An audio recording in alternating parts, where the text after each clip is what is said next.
தனிப்பெரும் சமுதாயம் எந்த சமுதாயம் தெரியல? சமுதாயம் வண்டியர்கள் தான். 8 தொகுதியிலும் இது போன்ற எந்த மாவட்டம் தமிழ்நாட்டில் கிடையாது. தர்மபுரியில் கூட அப்படி கிடையாது. 8 தொகுதியிலும் திருவண்ணாமலை தொகுதி உட்பட, இந்த தொகுதி உட்பட தனிப்பெரும் சமுதாயம் வன்னியர் சமுதாயம். ஆனா 8 தொகுதியில் எத்தனை இந்த சமுதாயத்தை சார்ந்த சட்டமன்ற உறுப்பினர்கள் இருக்கிறாங்க? எவ்வளவு? ஒண்ணுதான். அப்போ என்ன அரசியல் நடக்குது இங்க? சூழ்ச்சிகள் நடந்து கொண்டிருக்கிறது. எதுக்கு நான் இதை சொல்றேன்னா, இந்த சூழ்ச்சியை நீங்கள் புரிந்து கொள்ள வேண்டும். இந்த சூழ்ச்சியை நீங்க புரிந்து கொள்ள வேண்டும். திமுக என்றாலே அது சூழ்ச்சி தான்.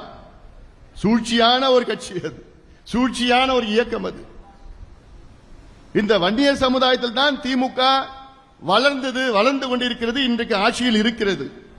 ஆனால் இந்த சமுதாயத்திற்கும் ஒரு துரும்ப கூட கிள்ளி போடல திமுக. சமுதாயத்தின் எதிரி திமுக.